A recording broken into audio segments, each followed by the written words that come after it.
Of the three sports, I'd say swimming is the best, cycling is my favorite, and the run I'm improving on. I race La Quinta 70.3. This is officially my last pro race. You have to requalify for your pro card. It used to be at the end of 3 years, but now I think it's actually at the end of every year, which is crazy. I did not requalify, so I knew this was going to be my last pro race, and I was like, I got to make it a good one. It's a half Ironman, a 1.2 mile swim, 56 mile bike, and a half marathon. This was my 17th half Ironman. I'd say that it's probably my favorite distance. I really like Olympics too, but halves are so fun. I feel like I've been training so hard for the last couple years, and I just like haven't had a really solid race. I'd say my last really good race was this race 2 years ago, but then ever since then, I've only raced really hard hilly courses like Oceanside, St. George, and Santa Cruz, and those are just very hilly and hot, and they just weren't good races for me. So I knew I was due for a PR.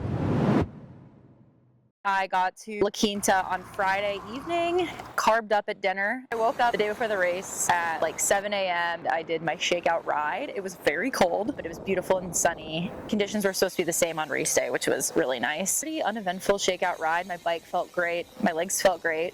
Came back to the hotel, showered real quick, had to leave for pretty much the entire day because we were doing the shakeout run, which was also near like race check-in and everything. So I had to bring all of my gear with me. Then I did the shakeout run, which was really fun. Got to meet a lot of people from Instagram. Also, legs felt great for the shakeout run. Got a little lunch, and then I headed to race check-in. This race has so much admin. Obviously, for most races, you have to like go the day before, check and get your bib. And this is a 2-point transition, meaning there's 2 different transitions. So you get out of the swim, you get on the bike, and then after the bike and into the run, there's a whole different transition location. So for this race, you have to go to one spot to check in and get your packet and everything. And then this is the same spot where you have to drop off all your run gear because you're not going to be able to like go to the transition 2 in the morning. Like you're going to the start line, not transition 2. So I had to go to the check-in and drop the run gear. This was also the first year they're doing it on this new course.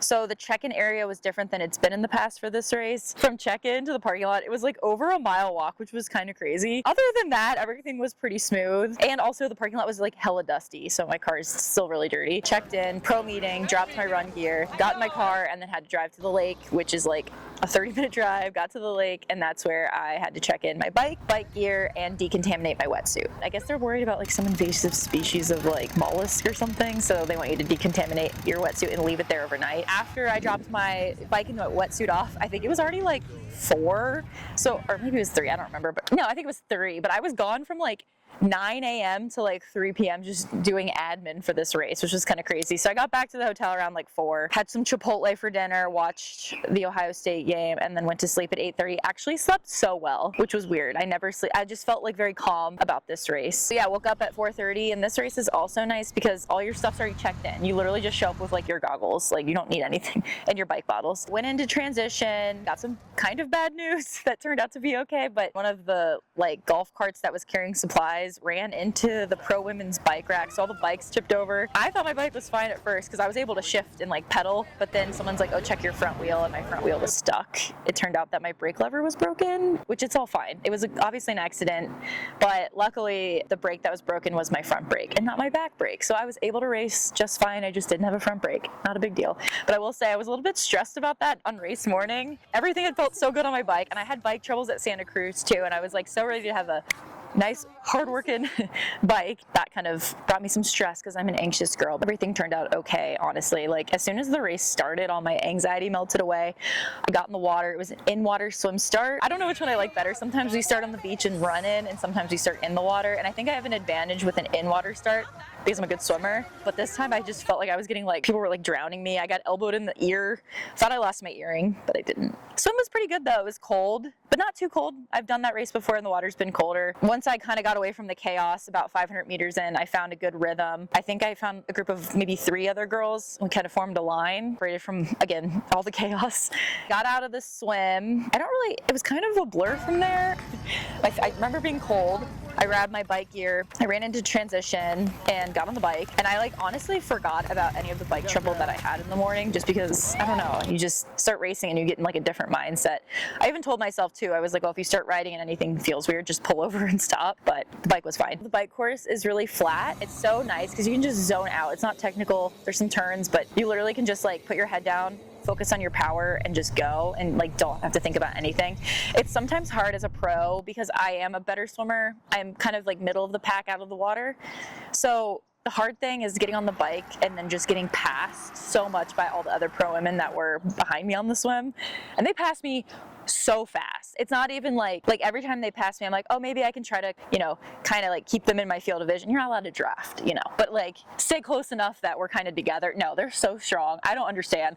I'm like putting down the watts that I'm supposed to put down, but then they just fly by and it's hard to not focus on that when I should just be focusing on myself. But I think this race, I did a little bit of a better job focusing on my own watts and not worrying about anyone else. I did get charged by a wild dog at mile 4.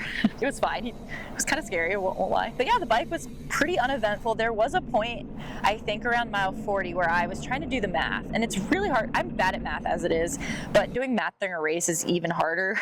So I was trying to do the math and I thought I was going to PR. I was like, oh my gosh, like at this rate, I'm going to have a huge bike PR. And then I started getting closer to the finish, maybe around mile 50, and I was like, oh no, you're not going to PR at all. Like this is not a good bike time for you, honestly. And I was kind of confused because like my power was good. When I did this course 2 years ago, like I had a worse bike, but my time was like 3 minutes faster. So I'm still trying to figure that out. But again, the course was slightly different, so I'm trying to blame that. All in all, it was still a really good, solid bike split for me. And then came the run, and usually the run is what I dread it. Like I don't want to do it. I don't know. I'm just like, it hurts a lot. It's heart rate's so high. It's hot. I don't like it. But this time I was actually really excited for the run. I don't know why. Oceanside, I'm usually excited for the run because there's crowd support the whole way. So it's really fun. This race, no crowd support. It was all on a golf course. So I was like, I don't know what I'm so excited for. Got on the run and I messed my Garmin up in the morning. So I wasn't doing the triathlon function. I did all 3 sports separately. So I did like the swim on my watch, bike computer for the bike. And then when I got to the run, I didn't really know my like overall elapsed time for the race, but I know I started at 7:05 a.m. So when I started the run, I looked down and it was 10:22. Again, had to do some math, but I figured out if I could run faster than a 1:43, that I would go sub 5 hours. And that's my ultimate goal. My previous PR was 5:01, which is so close to sub 5. I was like, okay, like I have to. Well, at least while I have my pro card. I was like, I think I can run faster than 1:43. I've done it in a half Ironman before.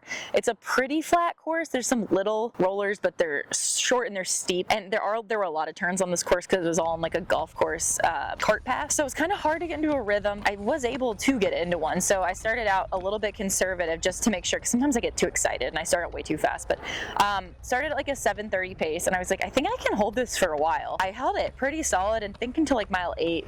And then I started to I think I slowed down a little, had a gel, felt a little better. And then by mile 11, I was cooked. It was hot out. I know I was so close to the finish, but I ended up walking, I think 2 aid stations towards the end. And I do think that saved me because I was able to catch my breath, get some cold water on me, and get some drinks of electrolytes. So by the time I hit maybe mile 12, I was like, okay, I felt better. I was like, we have 1 mile left. And I looked at the overall time again. I was trying not to look at it the whole run because I was like, oh, I don't want to keep stressing myself out. So at the last mile, I looked back at the clock at the actual time, and it was 11:57 or something. And I was like, oh my God, I'm going to go sub 5 because I started at 12:05. And I'm like, oh my God, I just didn't know by how much. Got to 12.75, and I could not see the finish line, but I knew I was near the finish because I'd passed the dusty parking lot from checking the day before. So I was like, we're almost there, but I couldn't see it, and I was like, oh my God, I'm dying. Finally came around a roundabout, and then down around the turn, and I could see the finish line, and I was like, just give it your all. Ran to the finish, still wasn't sure what my time was, and I looked back at the little board above the finish line, and it said, Carolyn Carter, 4:56:18. So I did it by a lot, really. I broke 5 hours by a lot, and I'm so happy. I felt so good. I truly, truly gave it my all. I do think during the race, I was especially the run, I was going so hard, and I was like, if I do PR this, I literally don't think I could ever go that fast again because I was actually dying. So now I'm I don't know if I'll ever be able to beat that time. Like I said, 2 years ago, my bike was a little faster. So there's, I guess, room for improvement. I'm so happy with it. I really gave it my all. Yeah, I've been on cloud 9 ever since.